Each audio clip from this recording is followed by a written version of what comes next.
At a family dinner, 7 months pregnant, I passed out. On his mother's advice, my husband refused to call an ambulance. She said, "Don't, son. She's just pretending." I woke up later, already alone in a hospital bed. But there I uncovered a secret that left both me and the doctors completely stunned. I thought I'd finally found my happily ever after. I truly believed it. But then, in a blink, the man I loved, the father of my unborn children, tried to kill them. And his own mother? She helped him. It's been over a year, and my hands still shake when I think about it. But I have to tell this story, to finally free myself from the crushing weight I've carried. My name is Emily, I'm 32, and just a year and a half ago, I was happy. I had David, my husband of 5 years, a cozy apartment in Charleston, and a job I loved as an editor. We'd been trying for a baby for so long, and when I finally got pregnant, it felt like a miracle. We were both so excited, preparing for this little one. Or so I thought. The only shadow in our picture-perfect life was David's mother, Linda. From day one, she made it crystal clear I wasn't good enough. Not pretty enough, not successful enough, certainly not from the right kind of wealthy family she wanted for her son. For years, she was a constant thorn, criticizing my cooking, my ironing, even my career ambition. Every single visit ended with me in tears and an argument with David, who always defended her. He'd tell me I just didn't understand her, that she was just worried and wanted to help. Eventually, I learned to just smile and nod, trying to minimize contact. David, though? He kept his weekly visits, his daily calls. It sometimes worried me, this intense attachment, but I pushed it down. He was still sweet and attentive to me. Then I got pregnant, and Linda's behavior took a bizarre turn. She started calling, asking how I felt, even offering help. I was genuinely surprised, but David said, "She's just thrilled to be a grandmother, She's always dreamed of grandkids." I wanted to believe him. I really did. I hoped maybe, just maybe, we could finally get along. My pregnancy was mostly smooth, just some early morning sickness and mild anemia. I worked until my 6th month, then went on leave. David seemed supportive, helping around the house, coming to doctor's appointments. But after a while, he started skipping some, always blaming work. Then came my 7th month and an invitation to my cousin Sarah's birthday. I didn't want to go. I was tired, swollen, just felt off. But Sarah insisted, "You have to come, I haven't seen you with your belly yet." And David insisted too. It was a small party, maybe 15 people, in a cafe near our home. I kept to myself, barely ate, and just sipped water. David sat beside me, but he was constantly on his phone, smiling at the screen. I told myself he was probably just texting colleagues or his mom, making sure everything was okay with me. About 2 hours in, it hit me hard. Dizziness, nausea, black spots swimming in my vision. I whispered to David, "We need to go now." He brushed me off. "Just wait for the cake, Em." I stumbled to the bathroom, clutching the walls, hoping cold water would help. It didn't. Back at the table, I pleaded, "David, I feel really bad." He looked annoyed, but finally stood up, apologized to the guests, and we left. Outside, the cool evening air helped a little, but the weakness remained, the nausea intensified. In the taxi, the dizziness returned with a vengeance. I barely remember getting home, just struggling up 3 flights of stairs because our elevator was broken. On the 3rd floor, I lost my balance, grabbing the railing just to stay upright. "Emily, come on, you're fine." "Just tired," David said, so dismissive. "David, I am not fine. Please, call an ambulance." He rolled his eyes, reaching for his phone, but then the intercom buzzed. It was Linda. "Son, I decided to stop by to see how you're doing." 5 minutes later, she was inside. Seeing me collapsed on the couch, eyes closed, she pursed her lips. "What, feeling sick again?" "Oh, Emily, you should stop listening to every little thing your body tells you. Pregnancy isn't an illness." I carried David, worked until the last day, kept up with all the housework. "And you've been on leave for 2 months, just resting." I had no strength to argue. It was useless anyway. Linda always knew best. David told her I wanted an ambulance. An ambulance? What for? You'd just waste the doctor's time. They're saving real patients and this? It's just normal tiredness, son. Give her some calming drops. Let her rest quietly, she'll be fine. David obediently went to the kitchen. Linda sat beside me, lowering her voice. Emily, I know what you're doing. You're manipulating my son, using this pregnancy to tie him to you even more. But it won't work. David's a smart boy. He sees through it. I wanted to scream, but a new wave of weakness washed over me. My arms and legs went numb. I felt myself sinking into darkness. The last thing I heard was Linda's voice, sharp and clear. Don't, son. Don't call. She's pretending. I woke up to a white hospital ceiling, a lightning-shaped crack running across it. The smell of disinfectant and medicine filled the air. My arm was hooked up to N4. I turned my head and saw a monitor tracking 2 heartbeats, mine, steady and calm, and a tiny, racing one inside me. Fear, pure and primal, surged through me. Easy, easy, a kind nurse said. How do you feel? Where am I? What happened? Who brought me here? You're in the maternity pathology ward. The ambulance brought you in. It was serious. Preeclampsia, high blood pressure, risk of placental abruption. You're better now, but no stress. And the baby? Is the baby okay? I asked, my voice raw with terror. Yes, the baby's hanging in there, but you both need rest and treatment. The doctor will explain more. And your husband? She hesitated, looking away. No one's here right now, but you can call him. She handed me my phone. The screen was cracked, but it worked. David had several missed calls and a couple of messages. Emily, how are you? Text me when you wake up. Sorry, I can't come right now. Mom said you need rest and that visiting will only make things worse. Call me when you can. My heart shattered. I was in the hospital, in serious condition, my baby at risk, and my husband wasn't here. Because his mother told him not to be. An hour later, the doctor came. Well, Emily, you gave us quite a scare. Good thing the ambulance got to you in time. Any later and the consequences could have been irreversible. Thank you, I whispered. Who called the ambulance? I passed out at home and my husband didn't want to call. The doctor looked at me surprised. According to our records, it was a neighbor. She heard noise, then calls for help. When the team arrived, your door was open and you were lying unconscious on the floor, alone. Alone. David and his mother had just left me there, pregnant and in danger. I couldn't even process it. Now, about your condition, she continued. Preeclampsia. High blood pressure, protein in your urine, swelling. Signs your placenta isn't working properly. We'll keep you here, probably until delivery. If things worsen, we'll do an emergency C-section. For now, conservative treatment. And the baby? I asked, holding my breath. She hesitated. The baby's holding on, but there are signs of fetal hypoxia. Not enough oxygen. We're doing everything we can, but you need to be ready for a long hospital stay. No stress. No nerves. I nodded, fighting back tears. Then she paused, sitting on the edge of the bed. Emily, I didn't want to tell you right away, but you need to know. When we did the ultrasound, we saw something unusual. You're carrying 2 babies. Twins. My mind reeled. Twins? But how? Why didn't anyone tell me? It's called a hidden twin, she explained. One fetus can be hidden behind the other, especially if they share the same sac. But that's not all. One of the babies is smaller, behind in development. There are problems with the heartbeat. There's a risk this one might not survive. 2 babies and one might die. I felt like the world was crumbling. Get some rest, Emily. I'll check on you later. She left, and I was alone with my thoughts, my terror. David didn't even know yet. I called him, but it went straight to voicemail. I left a short, shaky message. I'm in the hospital. It's serious. We need to talk. Then I called my mom, 250 miles away. She was shocked and said she was leaving immediately. Next, my friend Jessica, my college buddy. She knew all about David and Linda.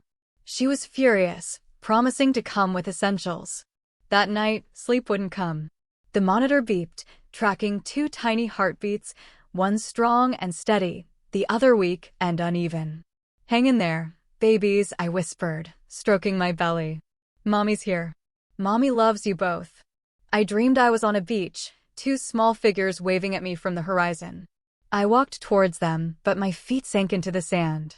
Suddenly, one figure began to fade, disappearing. I screamed, reaching out, but I couldn't save it. I woke up in a cold sweat. Dawn was breaking. The monitors still beeped. Then I froze. There was only one rhythm. The monitor. There's only one heartbeat. I yelled for the nurse. Calm down, Emily. That happens sometimes. The baby might have just turned. We'll do an ultrasound in the morning. But I couldn't sleep. In the morning, Mom arrived, tired but relieved to see me. She hugged me, cried. I told her everything, the preeclampsia, the twins, the risks. Don't worry, sweetheart. Everything will be okay. We'll get through this. I'm staying with you, she vowed. And your husband? I'll give him a piece of my mind. Mom, please don't. I can't get stressed. She pressed her lips together but nodded. Soon, the doctor came. The second baby's heartbeat is weak, but it's there. Let's do an ultrasound now. They wheeled me in. Cold gel, the probe, the doctor's tense face. They're both alive, she finally said. The first is developing normally. The second is behind, with blood flow issues, but still fighting. We'll keep monitoring. I exhaled, deeply. Both my babies were alive. That was all that mattered. Back in my room, Jessica was waiting with clothes, toiletries, fruit. She rushed to hug me. Emily, you scared me so much. I didn't sleep all night. The three of us, me, Mom, and Jessica, sat talking, making plans. Mom would stay in town, renting a room. Jessica promised to visit daily. But David? Still no sign. No calls, no messages. It was like I and our babies didn't exist. That evening, after Mom and Jessica left, I tried calling him again. This time, he answered. His voice was tense, distant. Emily, how are you? Sorry I couldn't pick up before. I was busy. Busy? I'm in the hospital, in serious condition. And you were busy doing what exactly? Emily, please don't start. I've had a lot of work and Mom's been sick, so I was with her. Anger flared, but I remembered the doctor's warning, no stress. I took a deep breath. David, I have a serious pregnancy complication. Preeclampsia, high blood pressure, risk for both me and the baby. And there's more. We're having twins. 2 babies, not 1. Silence. Twins? Are you sure? Why didn't they tell us earlier? I explained about the hidden twin, the developmental delay, the risks. He listened, silent. I waited for any reaction, joy, worry, anything. I'll come tomorrow. I promise. But I have to go now. Mom's calling me. He hung up. I stared at the dark screen, a strange, sick feeling growing inside me. Something was deeply, terribly off in his reaction. That night, the same dream returned. The beach, the 2 figures, one fading away. But now, I saw the other figure's face. It was David. He stood there, watching our child disappear, indifferent, unmoved. I woke up drained, a pounding headache. My blood pressure had spiked. They had to give me an injection. The doctor was concerned. If it continued, they'd have to do a C-section, even this early. Risky, but sometimes the only way. During the day, Mom and Jessica came again. Still no sign of David. No call, no text. The hurt just kept building, a tight knot in my throat. Mom saw it. Emily, don't think about him now. You can't let yourself get upset. Focus on the babies. But I couldn't. My husband, the father of my children, had abandoned me at the hardest moment of my life. The next morning, during rounds, I broke down. I told the doctor everything about David, about my fears. She listened, then sat beside me, taking my hand. Emily, I'm not a psychologist, but as a doctor, I can tell you this. Your emotional state directly affects your health and your baby's health. Right now, you need to focus on yourself and them. Everything else can wait. I'm trying, really, but I can't stop wondering. Why is he doing this? What did I do wrong? She paused. In 20 years of practice, I've seen many situations. Sometimes men can't handle the pressure, especially with pregnancy complications or sick children. Not everyone is ready to carry that weight. But it is not your fault. Her words calmed me a little, but the bitterness stayed. Could David really be that kind of man? Later that day, eyes closed, I heard the door open quietly. I assumed it was a nurse, but then I caught a familiar scent, his cologne, mixed with cigarette smoke. I opened my eyes. He was standing by the door, shifting awkwardly, holding a bouquet of white roses, my favorite. "Hi, can I come in?" he asked. I nodded, fighting conflicting emotions, relief that he'd come, anger that it had taken so long. He put the flowers in a vase, sat beside me. He looked awful, pale, drawn, dark circles under his eyes. "Sorry, I didn't come yesterday. I couldn't. All of this, it's just so unexpected. Twins, pregnancy complications." I was scared. Scared of responsibility. Scared there might be problems with the babies. "Do you think I'm not scared, David? It's my body. Our children are growing inside me. One of them might not survive. I'm in danger too. But I can't run, hide, pretend nothing's happening. I have to be strong, for me, for them, for all of us." He lowered his head. "I know. I've been weak and selfish, thinking only about myself and my fears." "Your mom said." I began, then cut myself off sharply. "What does your mom have to do with this? Was it her idea for you not to come? To leave me unconscious on the floor at home? To ignore my calls?" He looked up, confusion, guilt, and fear in his eyes. "Emily, don't. Mom has nothing to do with this. She's just worried. Worried about the kids. The ones you abandoned? One of them could die at any moment. The ones you didn't even want to meet, didn't come to the ultrasound to see, didn't hear their heartbeats." I knew I was raising my voice, knew I shouldn't get upset, but I couldn't stop. Too much had built up. Hurt, fear, disappointment. "Please calm down. I'm here now. Everything will be okay." "Okay. You think it's okay that you showed up 2 days after I was hospitalized? That you left me unconscious? That you listened to your mother instead of your wife?" He stayed silent. Just then, a nurse came in, saw my flushed, angry face, and glanced at the monitor showing my elevated blood pressure. "What's going on here?" "Emily, you can't be getting upset. And you, young man, should probably leave." David stood, gave me a guilty look. "I'll come tomorrow. I promise. And I love you." "Really?" I said. He left. And I was left with the feeling something was unsaid. Something about his words, his behavior, just didn't sit right. The nurse gave me a sedative. "This isn't good, Emily. You have to take care of yourself for the babies." I nodded. She was right. That evening, Mom came. Seeing the flowers, she pressed her lips together. So, he finally showed up. And what did he say? "Mom, please don't start. I'm having a hard enough time as it is." She softened, hugged me. "Sorry, sweetheart. I'm just so angry at him." "I know. I'm angry too. But right now, the most important thing is the babies, their health, their lives." Mom nodded and changed the subject. That night, the same dream came again.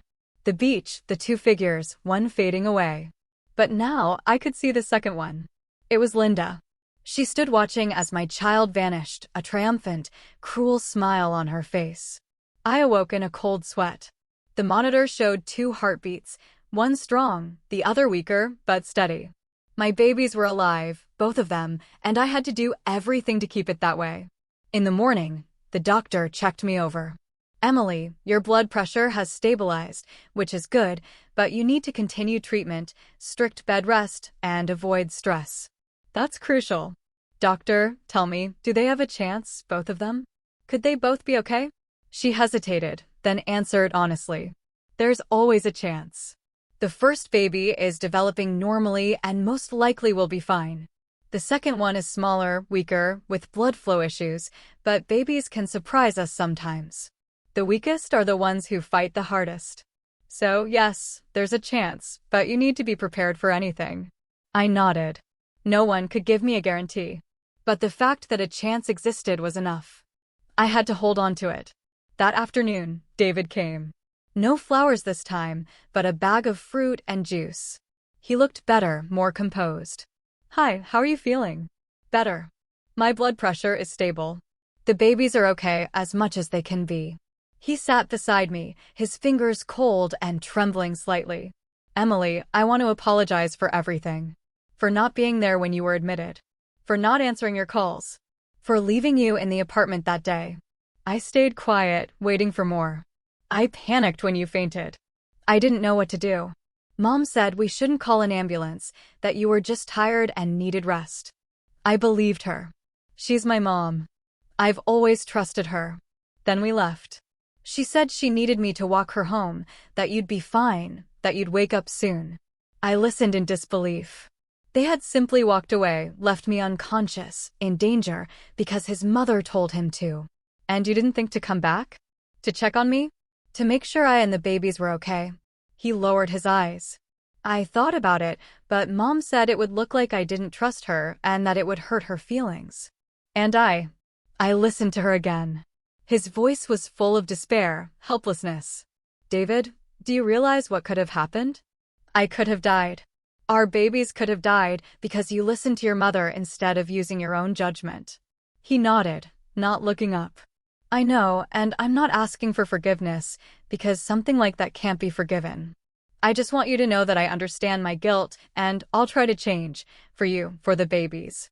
I stared at him, unsure what I felt: anger, disappointment, pity. I don't know if I'll ever be able to forget this. Maybe I can forgive you someday. But forget? No. Right now, I have to focus on the babies and on myself. Everything else comes later. He nodded. I understand. I'll be here. I'll come every day. Help however I can.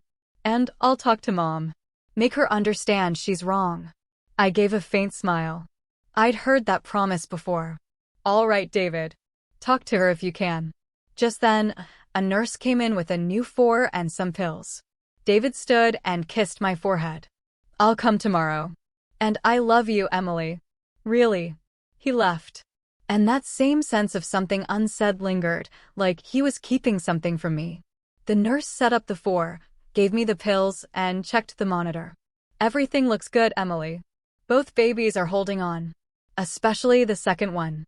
His readings have improved. I smiled. It was the first truly good news I'd had in a long time. That evening, Mom and Jessica came.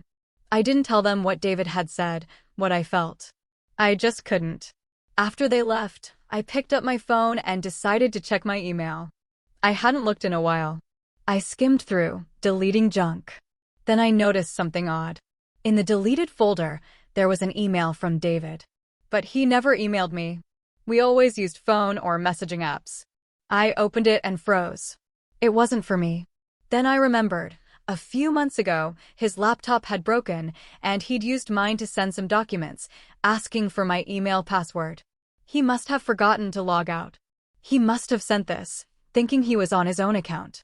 When he realized the mistake, he deleted it, but it stayed in the trash. I began to read. With each line, the ground seemed to fall away beneath me. Dear Anna, I can't get you out of my head after our last meeting. Everything we talked about feels so right, so real. I know I'm being cruel to Emily. I know I should tell her the truth, but now, while she's pregnant, I can't. It would destroy her. I spoke to Mom. She thinks I should stay with Emily until the birth, make sure the baby is fine. And then we can be together, you and me. I love you, Anna, more than life. And soon nothing will stand between us. Kisses, D. I read the letter over and over, unable to believe it. David was cheating on me. And his mother knew. More than that, she approved. She was advising him to stay with me only until the babies were born, then leave me. The email was sent 3 months ago, when I was 4 months pregnant, when David and I were picking names for the baby, talking about decorating the nursery. And all that time, he'd been lying to me. I felt sick. My whole body shook with rage and pain. This wasn't just betrayal, this was cold, calculated betrayal. I needed to talk to someone. But not Mom. She wouldn't be able to hold back. Not Jessica. She'd be too emotional. I needed someone calm and wise. I pressed the call button for the nurse. Could I see the doctor if she's still here?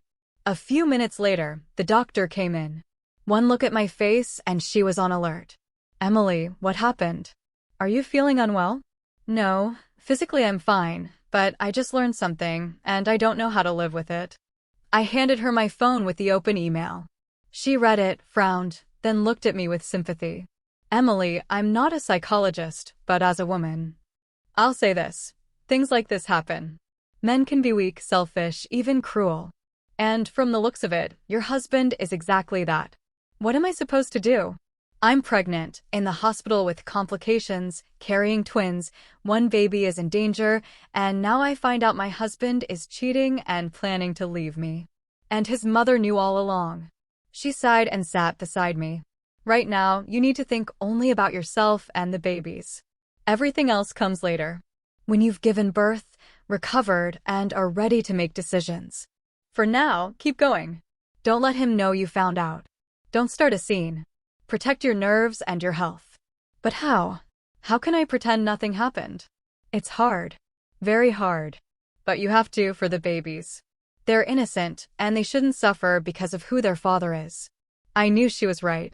Logically, I understood, but emotionally, I wanted to scream, cry, smash dishes. I wanted to call David right then and spill everything I thought of him. The doctor, as if reading my mind, shook her head. Emily, don't. Not now. Wait until after you've given birth, until you and the babies are safe. Then you can decide how and with whom you want to live. I nodded, feeling tears run down my cheeks. She was right. Right now, their lives were what mattered. Everything else could wait. She gave me a sedative and stayed by my side until I began to drift off. The last thing I remember were her words, "You're strong, Emily. You'll get through this. Completely through this." That night, I dreamed of the beach again. The two figures on the horizon, but this time they didn't fade or disappear. They stood firm and called out to me. I walked toward them, and the sand no longer pulled at my feet. I walked easily, freely. To my children. Only to my children. In the morning, I woke with a new sense of clarity. I knew what I had to do. Not now, just as the doctor had said. For now, I had to focus only on the babies and their health. But later, I would be strong for myself and for them. Without David, without his mother, without their lies and manipulation. A nurse came in, checked my vitals, and listened to the baby's heartbeats. Everything's good, Emily. Both babies are fine, especially the second one. His numbers have improved a lot overnight. Like he's decided to fight to live. I smiled. That was the best news I could get. My babies were alive, fighting, refusing to give up. And I wouldn't give up either for them. In the afternoon, David came with fruit, magazines, and a smile. I looked at him and thought, how could I have missed the falseness in his words, in his eyes? How are you feeling today? How are the babies? Better. Much better. They say things are improving. Both babies are doing well. Something flashed in his eyes. Something that looked like dissatisfaction. That's good. Very good. So, when will you be discharged? I don't know. The doctors say I'll stay until delivery. The risk of relapse is too high. He nodded, almost like that was exactly what he wanted to hear. He took out the fruit and juice and set them on the nightstand. Here, I brought apples, oranges, grapes, and pomegranate juice. It's good for hemoglobin. Thanks, but I can't. The doctors banned everything except hospital food. Strict diet for preeclampsia. The lie came easily, lies to save my children. But you ate the fruit I brought before. Yes, but yesterday my blood pressure spiked after eating grapes. Now it's only hospital food. He nodded, but I could tell he didn't believe me. Still, he took the fruit back home. We chatted about the weather, the news, movies. I kept calm, hiding the fact that I knew about his betrayal and the attempt on my babies' lives. When he left, I exhaled in relief. Pretending was harder than I thought, but I had to for the babies. That evening, Mom and Jessica came. I didn't tell them the truth either. Everything in its time. The days in the hospital passed slowly, but I was getting better. My blood pressure normalized. The swelling went down. My tests improved, and most importantly, the babies were doing well, too. Especially the second one who had been behind. Now, his numbers were almost the same as his brother's. The doctor was pleased. If things keep going like this, we can make it to 35 weeks. That's a good term for twins. And if it happens earlier, at the first sign of trouble, emergency C-section. But for now, everything's going well, especially since you started following our strict diet. Her knowing smile told me she was aware of the test results and supported my little lie. David kept coming every day, but now without fruit or juice. Only magazines, books, flowers. I kept playing my role, pretending to believe every word. One day, he didn't come alone. He brought his mother. Linda looked smug in a new suit, perfectly styled hair, a heavy gold pendant around her neck. I tensed when I saw the woman who, along with her son, had planned to kill my children, her own grandchildren. Linda. Emily, you gave us all such a scare. But it's okay. The important thing is you're better now. The doctors say you're recovering and that the baby is fine. I forced myself to smile. The baby is Linda. We're having twins. 2 boys. I caught the same flicker in her eyes that I'd seen in David's recently, displeasure. Disappointment. She too had been expecting a different outcome, expecting their plan to work, for the babies to die. Yes. Yes, of course. Twins, David told me. What joy. What happiness. She said the right words, but there was no sincerity in her voice, only fake sweetness. I looked at her and wondered how I had never noticed the act all these years, how I had believed she'd ever accept me, let alone love me. Linda sat on the edge of the bed and took my hand. I forced myself not to pull away. You know, Emily, I've been thinking about the future, about how we'll live after the babies are born, and I've decided you should move in with me. I have a big apartment, 3 bedrooms. It'll be convenient for you, and I'll help with the babies. Twins are a lot to handle alone. I could hardly believe what I was hearing. After everything she'd done, this offer was absurd. Thanks for the offer, Linda, but David and I have already decided we'll stay in our own apartment. My mom will help me. She came here especially and rented a place nearby. Linda pursed her lips. Well, Emily, think about it. Your mom is not a young woman. It'll be hard for her with 2 newborns. My mom is 53, Linda, the same age as you. And she's full of energy. It was a small but sharp jab. Linda gave a strange smile. Yes, of course. I just wanted to help, but if you've already decided. David, who had been silently standing by the window, suddenly spoke up. Mom, Emily's right. We'll be more comfortable in our own apartment. And Emily's mom really wants to help with the grandkids. We can't say no to her. I looked at him surprised. He was siding with me, not his mother, unlike the old David. Linda looked just as surprised, shooting her son a glare full of outrage, but said aloud, Well, as you wish. I only wanted to help. I nodded, pretending to believe her, though I knew the real reason for her offer, control. Control over me, the babies, and David. They left half an hour later. Linda irritated, David silent. I was left with the feeling of a small but important victory. That evening, Dr. Reyes came. Not on rounds, just to talk. I told her about Linda's visit, her offer, and my refusal. She listened closely and said, You did the right thing, Emily. Stay away from those people. They're dangerous. I know, but what do I do next? After the babies are born, you have evidence. The test results and a witness, Anna. That's enough to go to the police. And if they deny it, then the question will be, why would a woman who wanted her baby so badly take a drug to end the pregnancy? It's illogical, but the theory that someone slipped it to you without your knowledge makes perfect sense. I nodded. She was right. But it's your decision, Emily. And remember, whatever you decide, I'm on your side. I gave her a grateful smile. That conversation gave me strength. I knew I wasn't alone. There were still many questions. Should I stay with David and pretend I didn't know, or should I leave and start a new life? It was terrifying, but not as terrifying as living with a man who had tried to kill my children. That night, I dreamed of the ocean again. 2 small figures on the horizon grew closer, 2 boys, identical as 2 drops of water, smiling and reaching out to me. I walked toward them easily, freely. In my future, there was no place for David or his mother. In the morning, I woke certain I was making the right choice. I knew I could raise my sons on my own, love them, protect them, give them everything they needed, without David, without his help, without his love. Weeks passed, and I kept getting better. My blood pressure was normal, the swelling gone, my tests perfect. The babies were equal in development, their heartbeats strong. Dr. Reyes was amazed.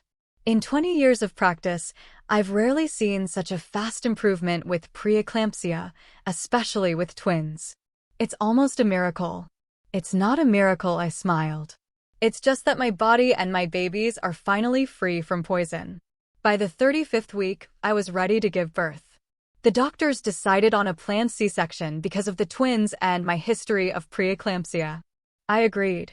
I wanted my boys to be born healthy and strong. The date was set for the following week. David, when he found out, was oddly calm. Mom and Jessica were excited and happy. I hadn't told them about my decision to leave him. All in good time. And then the day came, the day my boys would be born. I woke early, filled with anticipation. Today, I would become the mother of 2 beautiful, healthy, strong boys. My boys, my future. David arrived early with a huge bouquet of white roses and a nervous smile. I looked at him, thinking, this is the last day. The last day I'll pretend I don't know about his betrayal, about his attempt to kill. The last day of our false, hollow marriage. How are you feeling? Nervous? He asked. A little, but mostly excited. Today I finally get to see our sons. Finally, hold them. He nodded, put the flowers in a vase, sat beside me, and took my hand. His fingers were cold and damp. He was nervous, not from happy excitement, but because his plan had failed. Today, the children he had tried to kill would be born healthy, strong, alive. I'll wait in the hallway during the operation, and then I'll be the first to see our boys, he said. I gave a faint smile. No, not the first. I would be the first. I was their mother, the woman who had protected them from their father and grandmother. They wheeled me into the operating room around 10 a.m. White walls, bright lights, the smell of antiseptic. I lay on the table, listening to the doctors' voices, thinking about my boys, what they'd be like. Our life without David and Linda, without their lies and betrayal. There was no pain, only a strange pressure low in my abdomen. Then came the first cry, loud and indignant, my firstborn. A minute later, the second cry, just as strong. The one who had once lagged behind was born as robust as his brother. Dr. Reyes, assisting in the surgery, smiled. Congratulations, Emily. 2 beautiful, healthy boys, 5 APGAR points each. They showed them to me. Identical, perfect. My sons. My future. I cried from happiness and a love I had never felt before. After the surgery, they moved me to my room. David was there, pale, tense, with a forced smile. Linda stood beside him, just as pale. How are you? How are the babies? He asked. We're all fine. The boys are healthy and strong. 5 points each. I caught the flicker of disappointment in their eyes. They had expected a different outcome. That's wonderful, Emily, Linda said. When can we see them? Soon. They're being checked now. Then they'll bring them to me for the first feeding. They nodded, exchanging a glance that made me uneasy, but I was too happy to dwell on it. A nurse came in. Sorry, the patient needs rest. Please come back tomorrow during visiting hours. David started to protest, but Linda stopped him. Of course, we understand. Emily needs her rest. They left, and I breathed in relief. Finally alone. An hour later, they brought the babies, 2 tiny bundles in blue blankets. The nurse helped me sit up and place them in my arms. I couldn't tell them apart yet, but I knew I'd learn. I nursed them, first one, then the other. It was new, but it felt so right. I swore I would always be there for them, protect them from the world, even from their father and grandmother. After feeding, they were taken back to the newborn ward for special care. I lay there smiling. I was a mother, despite everything that had happened. That evening, Mom and Jessica arrived, excited and glowing. They were allowed to see my boys through the glass.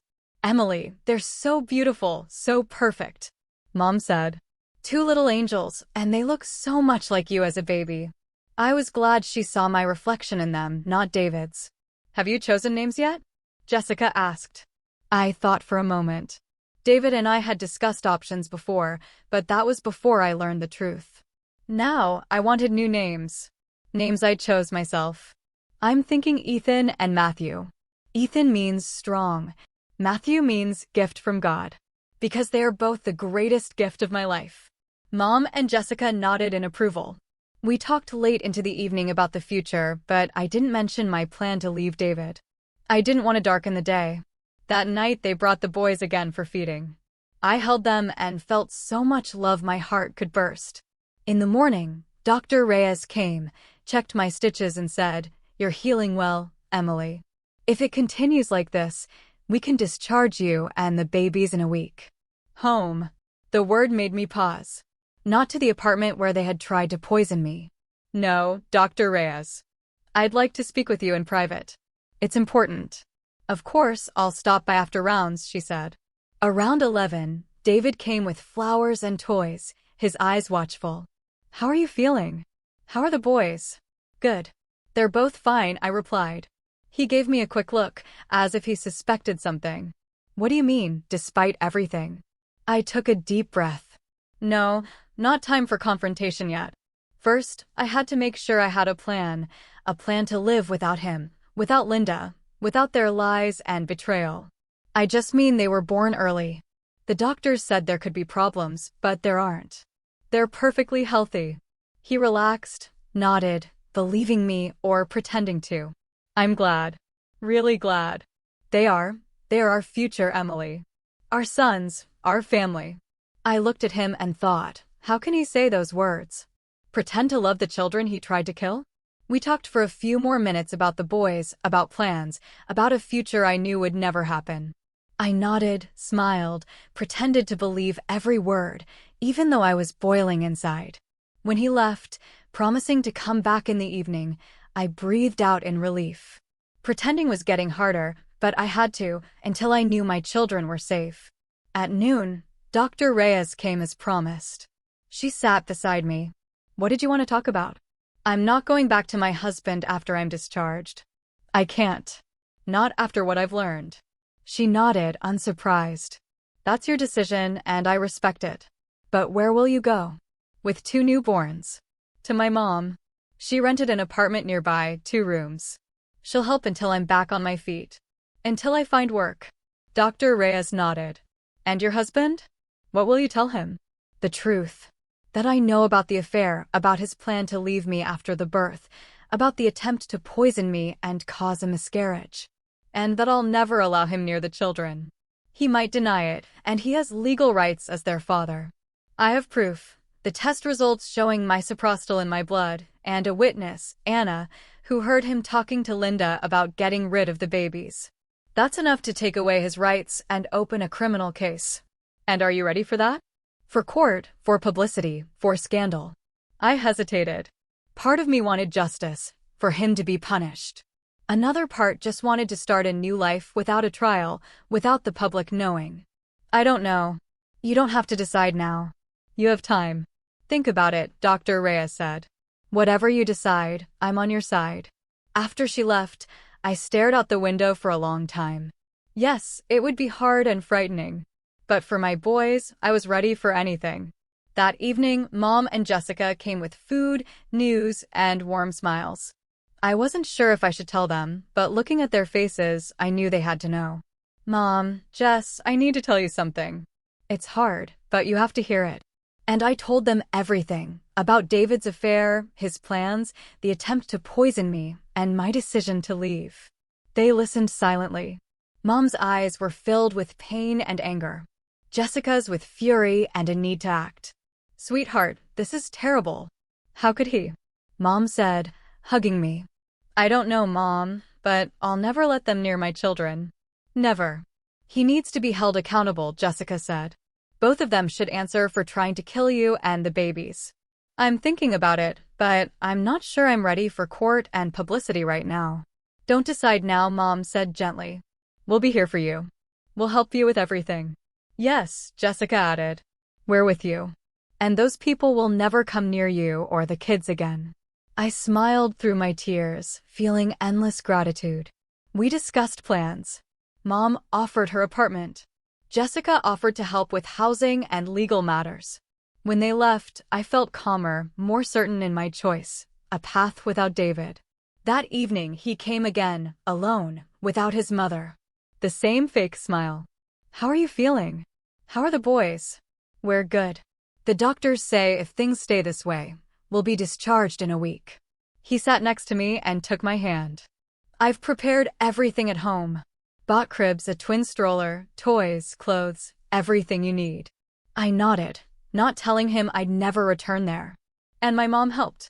She's so worried, she wants to be useful. Inside, my anger flared, but I stayed calm. I thought maybe we should still move in with my mom.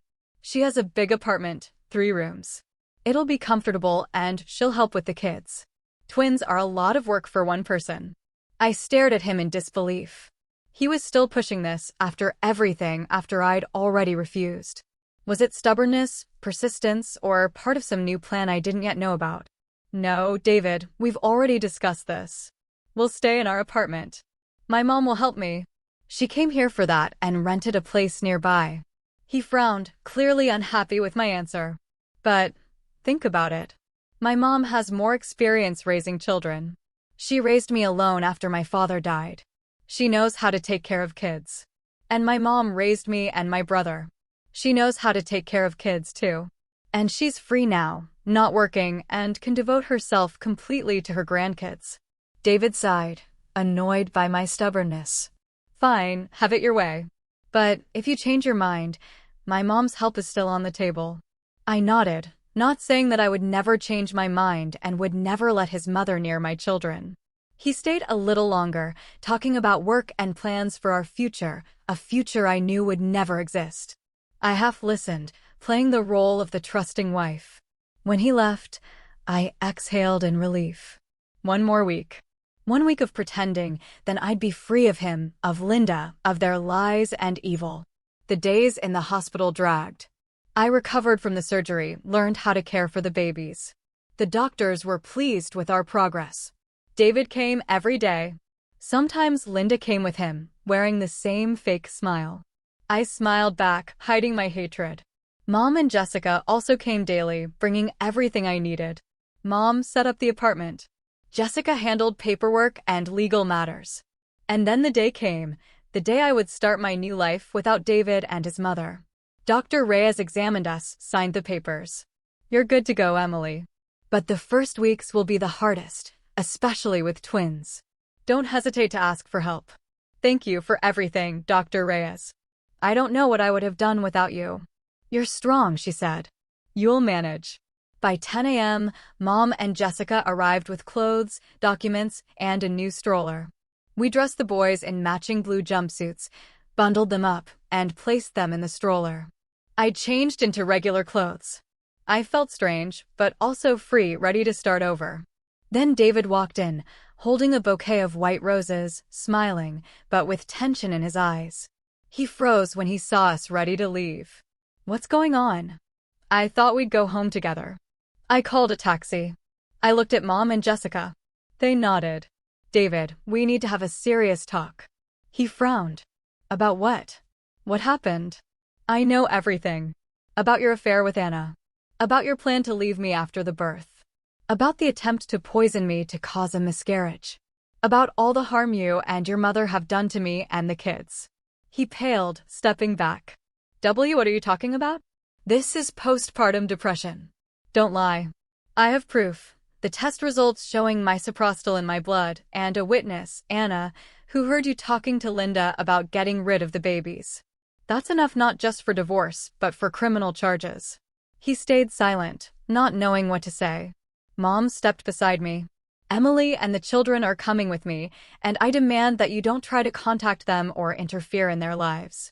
Neither you nor your mother. You can't do this. They're my children. I have rights. Rights? Jessica scoffed. What rights does someone have who tried to kill his own children? You have no rights, neither moral nor legal. David clenched his fists. You can't prove anything. This is all in your head. I can and I will if you don't leave us alone. And then you and your mother will end up in prison for trying to kill me and my children. He looked at me, and I saw fear in his eyes. Real, primal fear of a man who realized he'd been caught, that there was no escape from the consequences. Why, you're bluffing. You have no proof, no witnesses, no one will believe you. I pulled a folder from my bag, the test results and a statement, and every piece of evidence I'd collected over the past 2 weeks with the help of Dr. Reyes, Mom, Jessica, and everyone who stood by me. Here, David. Every detail, every proof, every testimony of what you did. And I will use it if I have to, if you don't leave us alone and try to interfere in our lives.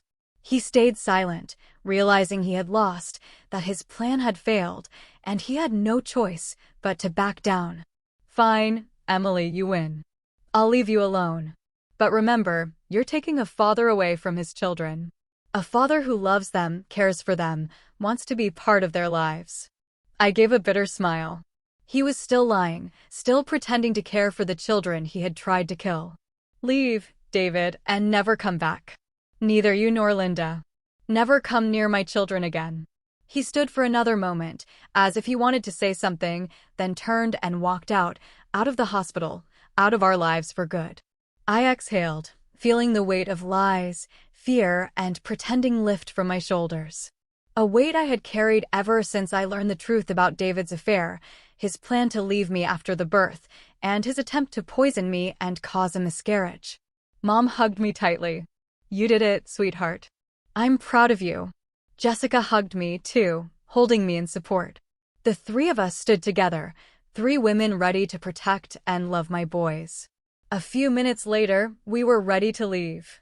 I looked around the room one last time, the place where I had spent 2 weeks, where my sons were born. We stepped out into the bright spring day. Everything was in bloom. The air filled with the scent of flowers, as if nature itself was welcoming us into a new life. Mom helped settle the babies into the taxi, then sat beside me and took my hand. Home, sweetheart. I nodded, smiling through my tears. Home to a new life, to new happiness, without David and his mother. As the taxi pulled away, taking us from the past, I looked at my sleeping sons and promised myself I would always love them, protect them, and do everything for their happiness. A year later, my boys were walking and saying their first words. I sat in my mom's kitchen, drinking tea, watching her play with her grandsons. She loved them, protected them, and gave them the very best, helping me without hesitation or doubt. I thought about how much I had changed in that year, how much stronger I had become, how I had learned to live without David and his support, starting a new story, mine and my children's.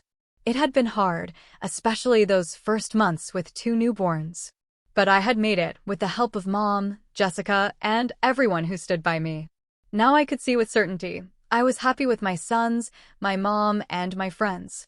Without him, without his mother, without their lies and betrayal. Sometimes in the evenings, I thought about David, the man I had loved for 5 years, who had betrayed me in the most monstrous way. I didn't know where he was or how he lived. And I didn't want to know. He was part of the past. I had chosen the right path, a path without him. A path of strength, love, and hope. A path where I was truly happy with my boys.